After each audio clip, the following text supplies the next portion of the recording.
Hello everyone, this is your YouTube channel Physics by Ashutosh Sir, the easiest and finest way to learn the concepts of physics for IDJI, NEET and for 11th and 12th as well. And a very warm welcome to all of you in today's live session. और आज के session में हम लोग discuss करने वाले हैं a brief introduction of 12th session. So let's get started. So before we can actually proceed, सबसे पहले मैं आपको 12th सेशन का एक ब्लूप्रिंट दे देता हूं, आपको पूरे के पूरे इस 12th के सेशन का एक बेसिक ओवरव्यू दे देता हूं.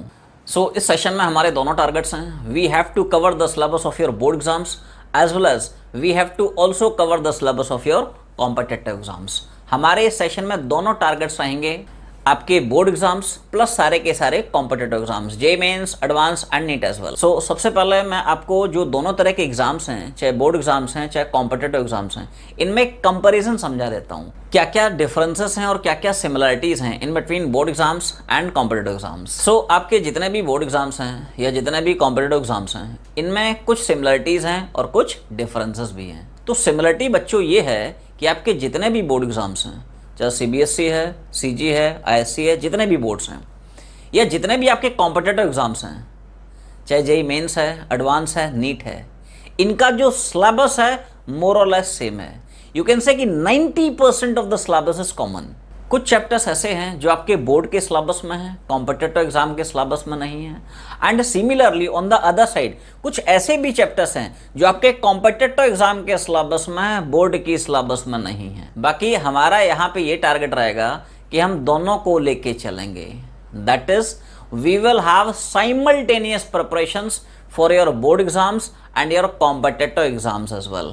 क्लियर है? तो ये तो सब सिमिलरिटी हो गई in between board exams and competitive exams कि दोनों का जो सिलेबस है मोर और लेस सेम है. अब आते हैं डिफरेंस पे. एक्चुअली में the difference lies in the pattern of these exams. So if you are talking about board exams, तो बोर्ड एग्जाम्स में दोस्त थियोरेटिकल पोर्शन का जो वेटेज होता है वो काफी ज्यादा होता है. डेफिनेशंस पूछे जाते हैं, डेरिवेशंस पूछे जाते हैं. न्यूमेरिकल पोर्शन का ऑफ कोर्स वेटेज काफी कम होता है एंड मोर ओवर जो भी न्यूमेरिकल्स बनते हैं उनका लेवल काफी डाउन होता है. कह सकते हैं निहायती आसान से न्यूमेरिकल्स बनते हैं. सैंपल दिखाऊं? यू कैन से कि फॉर्मूला बेस्ड न्यूमेरिकल्स बनते हैं. जैसे से फॉर एग्जांपल फोर्स बराबर mass into acceleration. Force given है, मास गिवन है, बता एक्सेशन कितना होगा. या V बराबर U प्लस AT. U पता है, A पता है, V पता है, बता T कितना होगा. मतलब बहुत आसान से न्यूमेरिकल्स बनते हैं. And on the other side if you are talking about competitive exams, so competitive exams में दोस्त थियोरेटिकल पोर्शन का वेटेज काफी कम रहता है, न्यूमेरिकल पोर्शन का वेटेज काफी ज्यादा रहता है. जैसे किसी भी कॉम्पिटिटिव एग्जाम में डेफिनेशंस नहीं पूछे जाते हैं, डेरिवेशंस तो गलती से भी नहीं पूछे जाते हैं. मतलब nobody is going to ask you derivations in any competitive exams. और कॉम्पिटिटिव एग्जाम्स में न्यूमेरिकल पोर्शन का वेटेज अच्छा खासा रहता है. एंड मोर ओवर न्यूमेरिकल्स का जो level it is slightly on the higher side. अच्छे लेवल के न्यूमेरिकल्स बनते हैं. See as far as the competitive exams are concerned, तो कॉम्पिटिटिव एग्जाम्स के लिए अपने को बेसिक फॉर्मूले पता होना चाहिए. फॉर्मूले में जो टर्म्स यूज हो रहे हैं उनके मतलब पता होना चाहिए. And most importantly above all how to apply those formula in the problems. ये एप्लीकेशन पार्ट अपने को अच्छे से क्लियर होना चाहिए. सो फ्रेंड्स, ये तो बात हो गई comparison in between board exams and competitive exams. So my dear students, अब बात करते हैं कि how to make a balance in between your board exams and your competitive exams. And ये एक जेन्युइन सी प्रॉब्लम है जिसमें most of the students struggle करते हैं, जिसमें जनरली सारे के सारे स्टूडेंट्स को प्रॉब्लम आती है. And I am quite sure कि यार 11th में आपको भी इस तरह की प्रॉब्लम फेस करनी पड़ी होगी. कि अगर आप स्कूल का पढ़ते हैं तो यार कॉम्पिटिटिव छूटता है, और कॉम्पिटिटिव पढ़ता है तो स्कूल छूटता है, और कई बार तो सब छूटता है, कुछ भी पकड़ में नहीं आता है. सो इस प्रॉब्लम का बहुत सिंपल सा सोल्यूशन है, रास्ता बहुत ही सिंपल है. सो जब तक आपको पता है कि यार आपके स्कूल में कुछ नहीं चल रहा है, वैसे देखा जाए तो स्कूल्स में तो कभी कुछ चलता ही नहीं है. स्कूल्स में कुछ नहीं चल रहा है, मेरे कहने का ये मतलब है कि जब तक आपके स्कूल में पीरियोडिक टेस्ट नहीं चल रहे हैं, यूनिट टेस्ट नहीं चल रहे हैं, तब तक आपको कंप्लीटली फोकस करना है अपने कॉम्पिटिटिव एग्जाम्स पे. एग्जैक्टली कैसे फोकस करना है वो आगे मैं धीरे धीरे बताऊंगा. अभी क्या करना है वो समझें. एंड जैसे ही आपको पता चलता है कि यार आपके स्कूल में एक हफ्ते बाद यूनिट टेस्ट शुरू होने वाले हैं, पीरियोडिकल शुरू होने वाले हैं, तो ये जो एक हफ्ते का टाइम है, इसमें कॉम्पिटिटिव को आप साइड कर दें और पूरा का पूरा फोकस करें, पूरा का पूरा कॉन्सेंट्रेट करें अपने स्कूल स्टडीज पे, अपने बोर्ड एग्जाम्स पे। डेफिनेशन पे फोकस करें, डेरिवेशंस पे फोकस करें, फॉर्मूले पे फोकस करें। बहुत सारे चैप्टर्स हैं फिजिक्स में, एक एक चैप्टर में बहुत सारे फॉर्मूले हैं और इन सबको ना लिख लिख के प्रैक्टिस करें। जैसे डेफिनेशंस हैं उनको भी यार वर्ड टू वर्ड लिख लिख के प्रैक्टिस करें। जैसे डेरिवेशंस हैं उनको भी स्टेप बाय स्टेप लिखने की प्रैक्टिस करें। जैसे फॉर्मूले हैं इनको भी यार लिख लिख के प्रैक्टिस करें। लिखने से चीजें जल्दी याद होती हैं। ट्राई कर लेना, इट रियली वर्क्स। हाँ, बस ध्यान ये रखना कि यार ये जो एक हफ्ते का ड्यूरेशन है इसमें आपको आपके कोचिंग की जो क्लासेस हैं वो बंक नहीं करना है, वो मिस नहीं करनी है। You don't start bunking the classes and the reason behind this is all the classes are inter related to each other. हम आज की क्लास में जो पढ़ेंगे उसका नेक्स्ट क्लास में यूज होगा, नेक्स्ट क्लास में जो पढ़ेंगे उसकी नेक्स्ट क्लास में यूज होगा। It's a link, it's a chain, and therefore you cannot afford to miss even a single class as all the classes are equally important. और जैसे ही आपके यूनिट टेस्ट खत्म होते हैं, पीरियोडिकल्स खत्म होते हैं, बैक टू पवेलियन, वापस से आप अपने कॉम्पिटिटिव एग्जाम पे फोकस करना शुरू कर दें। So this is how you can try to make a balance in between your board exams and competitive exams. Clear है? And my dear students, the next and very important point is how to score good marks in your board exams and how to secure a decent rank in any competitive exam. So it's a 3-step process. The step number 1 is, as we discussed earlier, you must be very sincere in the class. See, in order to have a very good command in the subjects like physics, you must be very sincere in the class. आपकी जो sincerity है, punctuality है class में बहुत शानदार होनी चाहिए. और इसका एक रीजन भी है. The reason behind this is all the classes are inter related. Suppose आपने आज की क्लास गोल मार दी और नेक्स्ट क्लास में वापस से आके प्रकट हो गए, तो क्लास में क्या चल रहा है कुछ समझ में नहीं आएगा. सो सब्जेक्ट में अच्छा कमांड होने के लिए बहुत जरूरी है आपकी जो अटेंडेंस होनी चाहिए क्लास में एग्जैक्टली 100% होनी चाहिए. स्टेप नंबर 2 इज, हमारे साइड से आपको all new super awesome modules मिलेंगे जिसमें CDS रहेगी, असाइनमेंट्स रहेंगे, प्रैक्टिस लैब्स रहेंगे. और इन सारे के सारे CDS को, असाइनमेंट को एंड प्रैक्टिस लैब्स को अपने को रेगुलरली सॉल्व करना है. और सिर्फ सॉल्व ही नहीं करना है, जो भी क्वेश्चंस नहीं बनते हैं डाउट्स जरूर पूछना है. स्टेप नंबर 3 इज, आपके रेगुलरली हर संडे को टेस्ट रहेंगे, दोनों मोड्स में रहेंगे, ऑनलाइन में भी और ऑफलाइन में भी. और ये सारे के सारे जो टेस्ट हैं ये कंपल्सरी टेस्ट हैं. All of you have to appear for the test. और टेस्ट सिर्फ देना ही नहीं है, you have to prove yourself, you have to perform well in the test. और मैं सारे बच्चों को बोलता हूं आप टेस्ट पेपर को एनालाइज जरूर किया करें, आइडेंटिफाई करें आपने टेस्ट पेपर में क्या क्या गलतियां की हैं and try not to repeat those mistakes in the upcoming test papers. और टेस्ट पेपर में आपसे जो जो सवाल नहीं बनते हैं डाउट्स जरूर पूछें. डाउट क्लियरिंग पे मैं इसलिए बार बार फोकस कर रहा हूं because the history reveals, history ये बोलती है कि हर साल जो भी आपके कॉम्पिटिटिव एग्जाम्स हैं, चाहे जेईई मेंस हो, एडवांस हो या नीट हो, इनमें मैक्सिमम क्वेश्चंस हमारे इन मॉड्यूल से आते हैं. क्वेश्चंस या तो बिल्कुल सेम रहते हैं या सिमिलर क्वेश्चंस होते हैं, जैसे कि हम लोग क्लास के वर्कशीट में करते हैं, जैसे कि हम लोग CDS के थ्रू करते हैं, या जैसे कि हम लोग असाइनमेंट बनाते हैं, या फिर जो हम लोग टेस्ट पेपर के थ्रू बनाते हैं.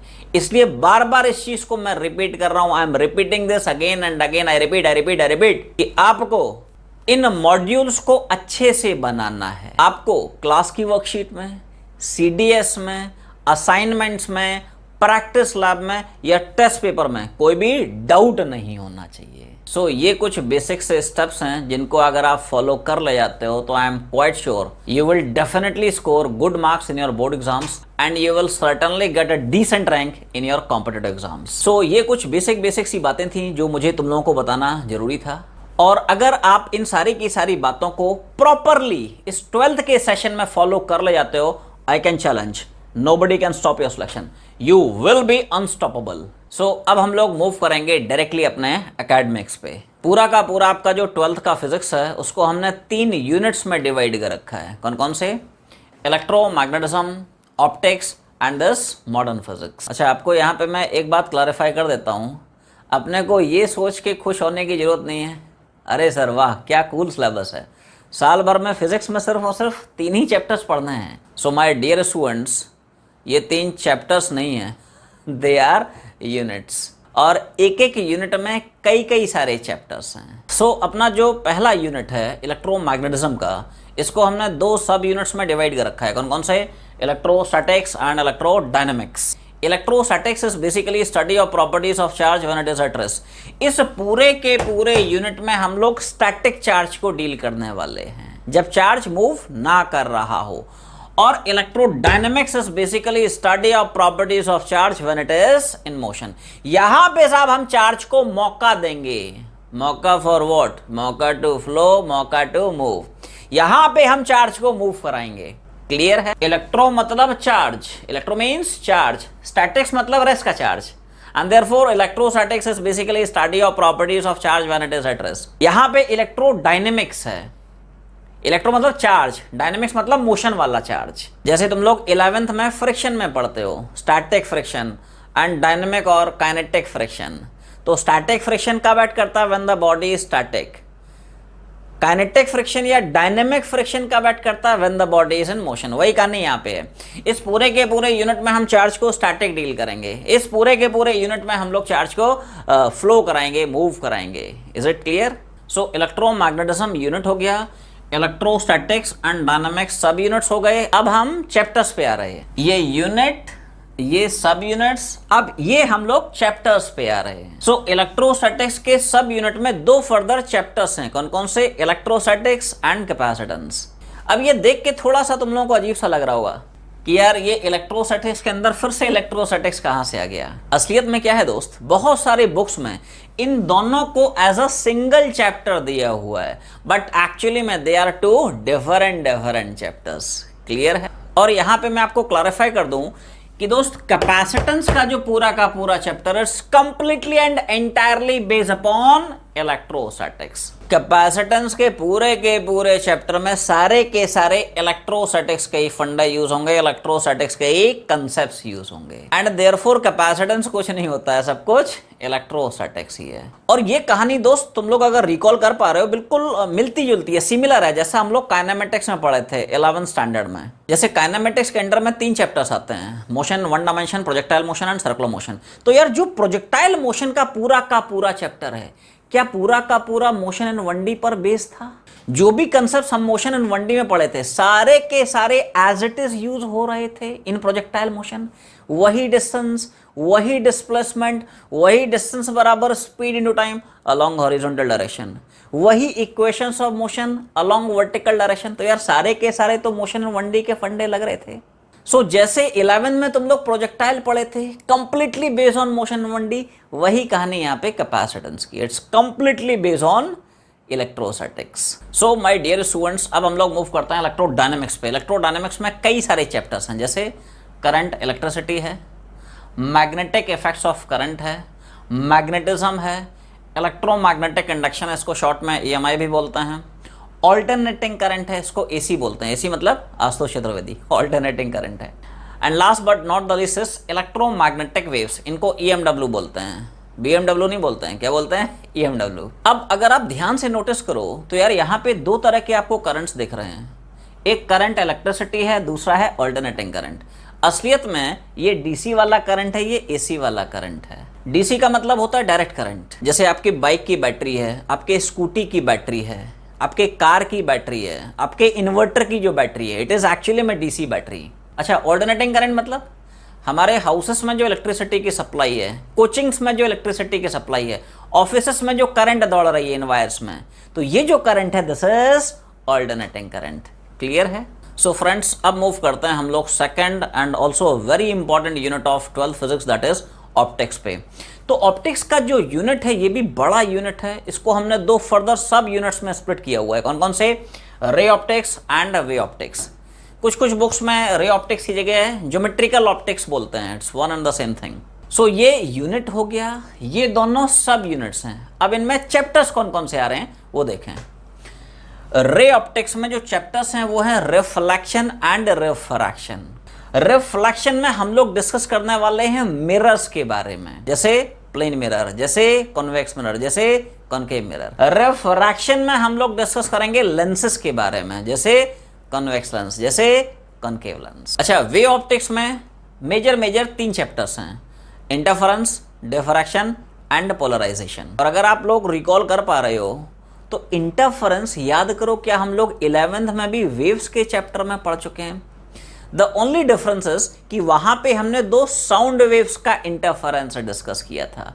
12th की फिजिक्स में हम लोग 2 लाइट वेव्स का इंटरफेरेंस डिस्कस करने वाले हैं। क्लियर? सो प्यारे बच्चों, अब हम लोग मूव करने वाले हैं 12th की फिजिक्स के आखिरी and the most important unit, that is modern physics पे। सो इसमें आपको एक छोटा सा डेटा मैं शेयर कर देता हूं। 12th की फिजिक्स में जो सबसे ज्यादा क्वेश्चंस बनते हैं, सबसे जो इंपॉर्टेंट यूनिट है, वो दोस्त यही है, modern physics. Most of the questions are asked from this modern physics only. चाहे आपके बोर्ड एग्जाम्स हों, चाहे आपके कॉम्पिटिटिव एग्जाम्स हों, सबसे ज्यादा सवाल इसी मॉडर्न फिजिक्स से पूछे जाते हैं। सेकंड मोस्ट इंपॉर्टेंट यूनिट है आपका इलेक्ट्रोमैग्नेटिज्म, और सबसे आखिरी में रहता है ऑप्टिक्स। ये सीक्वेंस है डिफरेंट यूनिट का इन डिफरेंट एग्जाम्स। तो पूरा का पूरा अपना जो मॉडर्न फिजिक्स का यूनिट है उसको हमने 7 छोटे चैप्टर्स में डिवाइड किया हुआ है। डायरेक्टली चैप्टर्स पे आ रहे हैं। कौन कौन से? Photoelectric effect, matter waves, atomic structure. वैसे एटॉमिक स्ट्रक्चर के बारे में आपको क्लैरिफाई कर दूं कि यार एटॉमिक स्ट्रक्चर का कुछ पोर्शन आप लोग अपनी केमिस्ट्री में भी पढ़ चुके होंगे, but let me make it very clear to everyone कि यार केमिस्ट्री का जो एटॉमिक स्ट्रक्चर है और फिजिक्स का एटॉमिक स्ट्रक्चर है, इनके जो कंसेप्ट्स हैं, इनके जो फंडे, इनमें जो फॉर्मूले इंटायरली डिफरेंट हैं। Next chapter is X-rays. This is the most important chapter in modern physics. पक्की बात है दोस्त, आप मान के चलें कि हर साल जेईई मेंस में भी, एडवांस में भी और नीट में भी एक सवाल पक्के से पूछता है from this X-rays. It is the most important chapter. The next chapter comes is radioactivity, and I hope radioactivity में भी आप कुछ कंसेप्ट अपने केमिस्ट्री में पढ़ चुके होंगे, बट केमिस्ट्री में जो रेडियो एक्टिविटी के कंसेप्ट हैं, जो फंडे हैं, जो फॉर्मूले, और जो फिजिक्स में कंसेप्ट हैं, फंडे हैं, फॉर्मूले इंटायरली डिफरेंट हैं। Next chapter is nuclear physics, and last but not the least is semiconductors. Clear है? सो ये तो पूरा का पूरा एक सिलेबस ब्रेकअप हो गया 12th की फिजिक्स का, कि इतने सारे यूनिट्स हैं, इतने सारे सब यूनिट्स हैं, इतने डिफरेंट चैप्टर्स हैं जो कि हम लोग साल भर में पढ़ने वाले हैं। क्लियर है? And now out of all these units जो सबसे इंपॉर्टेंट यूनिट है, that is very first one, which is electrostatics. Electrostatics is suppose to be the most important unit in physics of class 12th। और ये बिल्कुल similar picture है जैसा आप लोग रिकॉल कर पा रहे हैं कि यार 11th की फिजिक्स में सबसे इंपॉर्टेंट यूनिट कौन सा हुआ करता था? मैकेनिक्स। मतलब 11th की फिजिक्स के बारे में हम ये बोलते हैं कि in order to have a very good command in physics of class 11th, your mechanics must be very strong, and therefore जो रोल, जो इंपॉर्टेंस, जो वेटेज मैकेनिक्स का रहता है इन फिजिक्स ऑफ क्लास 11th, वही रोल, वही इंपॉर्टेंस, वही weightage electrostatics का रहता है इन physics of class 12th। So 12th की फिजिक्स में एक अच्छा कमांड होने के लिए बहुत जरूरी है आपके इलेक्ट्रोस्टैटिक्स के जो कंसेप्ट्स हैं काफी स्ट्रॉन्ग होने चाहिए, क्लियर होना चाहिए, क्रिस्टल क्लियर होना चाहिए। And the reason behind this is कि इलेक्ट्रोस्टैटिक्स के जो फॉर्मूले हैं, जो कंसेप्ट्स हैं, उनका 12th की फिजिक्स के ऑलमोस्ट हर एक चैप्टर में बहुत वाइड यूज है, बहुत वाइड एप्लीकेशन है। So my dear students, although आपको 12th के हर एक चैप्टर को बहुत अच्छे से पढ़ना है, बट आपका स्पेशल फोकस, स्पेशल अटेंशन होना चाहिए इलेक्ट्रोस्टैटिक्स पे, as it is the backbone of physics of class 12th। And my dear students, एक बहुत इंपॉर्टेंट एंड बहुत इंटरेस्टिंग सा फैक्ट है जो मैं आपसे शेयर कर रहा हूं कि अगर आप 12th के फिजिक्स सिलेबस को 11th के फिजिक्स सिलेबस से कंपेयर करने की कोशिश करते हो, then you will find that कि यार 12th का जो फिजिक्स का सिलेबस है वो 11th के फिजिक्स सिलेबस के कंपैरिजन में थोड़ा सा शॉर्ट भी है एंड रिलेटिवली थोड़ा सा आसान भी है, इजियर साइड में भी है। और आपने इस चीज को 11th के सेशन में फील भी किया होगा कि 11th का जो सिलेबस है दोस्त बहुत वास्ट है। इतने लंबे चौड़े इक्वेशंस, इतने भारी भरकम डेरिवेशंस, इतने बड़े बड़े न्यूमेरिकल्स पढ़े जा रहे हैं, 11th का सिलेबस ही खत्म नहीं होता है। And the reason behind this is कि यार 10th से जो 11th की आपकी जंप होती है, ये बहुत बड़ी जंप होती है, और आपके जीवन में इतनी बड़ी जंप कभी भी नहीं मिलेगी। एक्चुअली में जो 10th से 11th का ट्रांजिशन है ये बहुत बड़ा ट्रांजिशन है। इनके सिलेबस में ज़मीन आसमान का डिफरेंस है। बट अगर आप 11th और 12th के सिलेबस को कंपेयर करते हो तो 12th का सिलेबस थोड़ा सा शॉर्ट भी है, छोटा भी है एंड रिलेटिवली थोड़ा आसान भी है, एंड देयरफॉर 12th का जो सिलेबस आपका जल्दी कंप्लीट हो जाएगा। क्लियर है? So that's a wrap for today. So आज की जर्नी यहीं पे वाइंड अप करते हैं और मिलते हैं बहुत जल्दी एक नए वीडियो में, एक नए जोश के साथ, एक नई एनर्जी के साथ, एक नए एंथू के साथ। तब तक पढ़ाई करते रहें। All the very best.